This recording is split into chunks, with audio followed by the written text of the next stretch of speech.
Bo Nickal, one of the rising stars in the sport, undefeated, the pride of Penn State. There he is. And I'm so happy that the hair is back, by the way. The hair, we're going back to the longer hair, yes? For a second, but come fight time, all business. I'm just trying to look like you know, beard, shaved head, keep it fresh. I like the long hair, but you got to do what you got to do. Most importantly, Bo, congratulations to you and your wife on the birth recently. How is fatherhood? How would you describe it? It's always interesting to talk to a first-time dad right out of the gate. How's it going so far? It's been amazing. You know, I think that you really don't really know, I guess, that type of love until you have a kid. And you know, my son's 2 weeks old now, and the last 2 weeks have been the best 2 weeks of my life. So I'm so grateful that my wife was able to have a smooth pregnancy, and everything with the labor and delivery went well, and got a healthy baby, and he's awesome. So I'm just super grateful, and you know, even more motivated to go out there and compete and do my thing and be a good example for him. Well, that is great to hear. Could I ask, as I said, man, it feels like it's been too long, and we're going to have to wait 3 or so more months, right? Why haven't you fought since July? There's a lot of reasons. You know, I think that one being that this was the longest break I've taken since I was 5 years old. And by break, I mean I took a month off of training in September, and wasn't training, and I was just, you know, recovering and going hunting and pursuing some other passions that I was interested in. So that month was the longest that I've taken off since, you know, being 5 years old. And I think my body needed it. And then, you know, just with my mind and my development, looking to just continue to improve, develop, get better in the sport. And you can definitely do that fighting and competing. But I feel like I had fought 5 times in the last basically 365 days from July to July. And so I felt like it was my time to, you know, get a little rest, recovery, and then just train and develop and improve.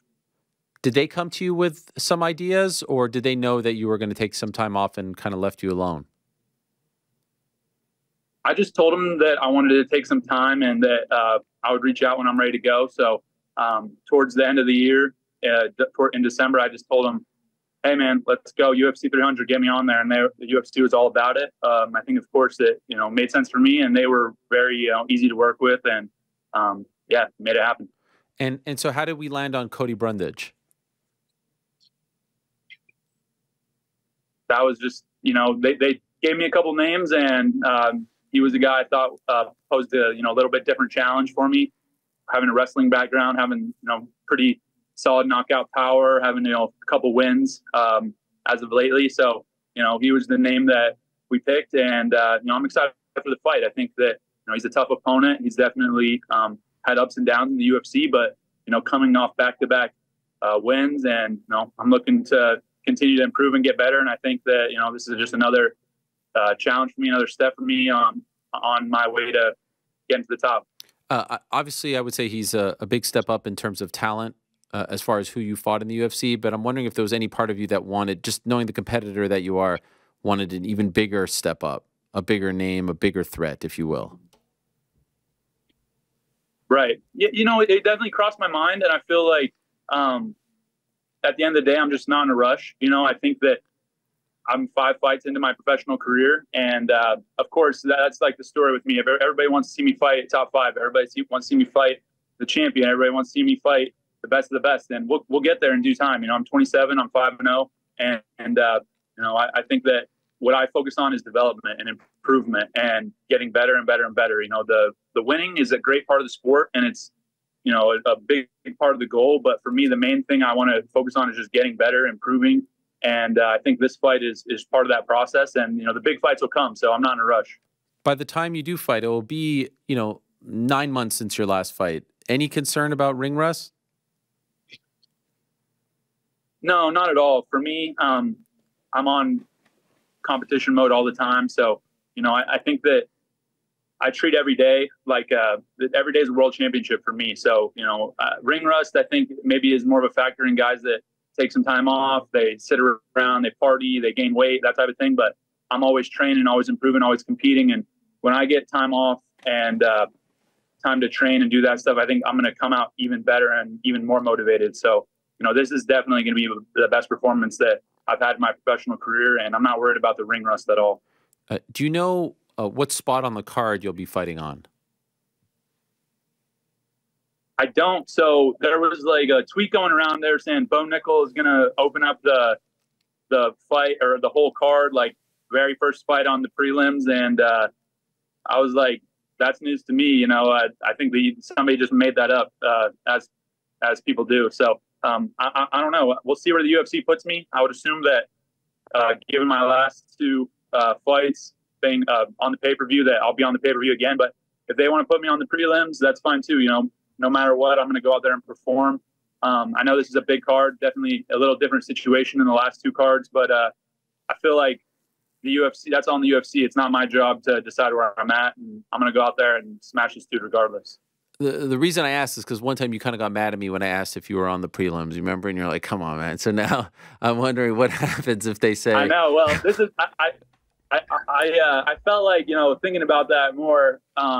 There's a couple different ways to go about it. One, you know, a lot of times the prelims on ESPN get more views. There's more people watching that than the actual pay-per-view, which is fine. But I think that it's just not my job. You know, I can worry about that and get pressed about where I'm at on the card, or I can just go fight and do my thing. So I feel like that was a little bit of growing up and maturing for me. Is I don't really care. I'm there to fight, and that's UFC's job. And I feel like I'm a big star already. You know, with a couple fights, there's a lot of people that want to see me fight, so they'll put me where they feel is best. And it's not really my job to decide that. I'm just going to go out there and fight and do my thing. Ultimately, you get paid the same. It doesn't really matter, right?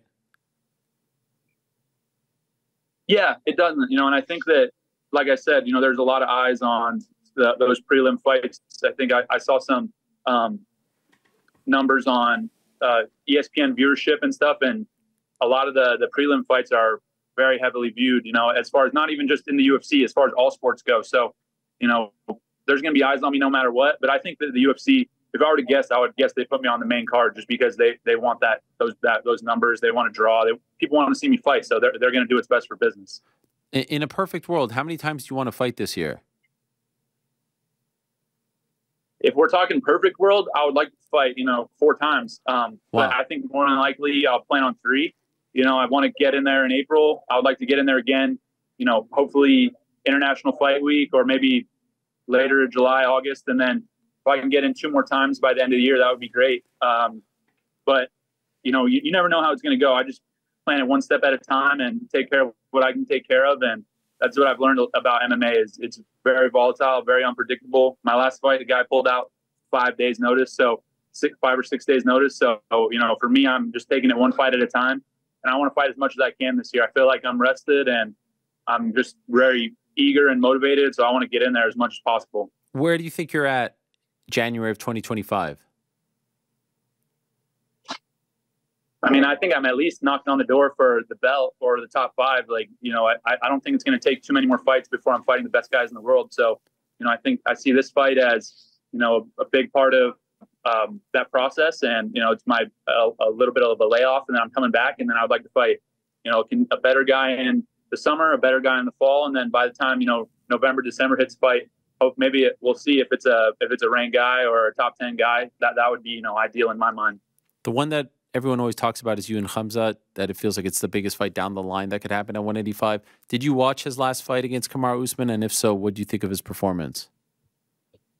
Yeah, I was able to watch the fight. I felt like, you know, it was an interesting matchup given that they're both 170-pounders fighting 85. You know, that's always, you know, there's always some volatility, some unknowns there when guys are up weight. And I felt like first round, he looked lights out. He looked like he always looks, you know, got Usman on the ground, held him down, beat him up, was close to the finish a couple times. And then, you know, kind of the pace slowed for both of them as the rounds went on. And I would have liked to have seen that been a 5-round fight. I think that obviously Usman on short notice felt like 3 rounds was a better option for him, but it looked like he was the fresher guy at the end of the fight. So I think there's a lot to take from that on both ends, you know, positively and negatively. Positively, he's got great grappling. You know, he's likes to overwhelm guys. He definitely, you know, very strong, very aggressive.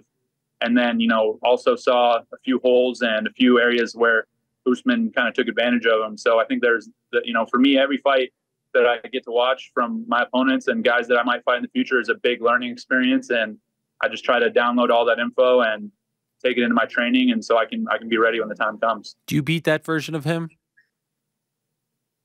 I believe so. You know, I think that he's a tough guy, of course. I think when you have a guy like Kamaru Usman, who's one of the all-time greats at his weight class, a champion, defended the belt multiple times, good wrestling base, and he's able to take him down and control him like that way he did in the first round. I think that there's a lot to be said for that, but at the same time, I believe in myself, and I think that my skills match up very well against him, and I feel like that's a fight that I win.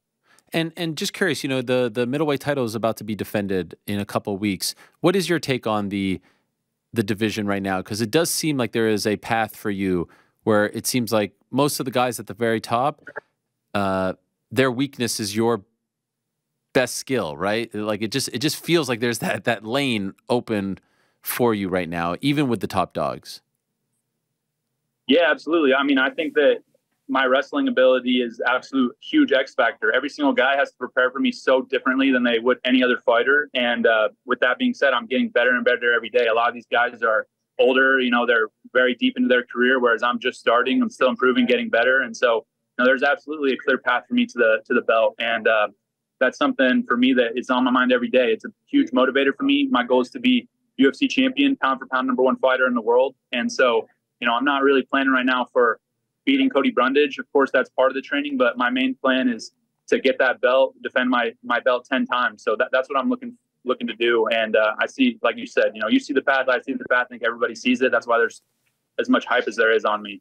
Have you heard from a lot of your wrestling brothers, given your success in the UFC, guys who maybe were on the fence about making the transition to MMA and given what you've done, have you heard from people who have now, you know, kind of opened their eyes and mind to taking a similar path as yours? You know, the creme de la creme, the top guys.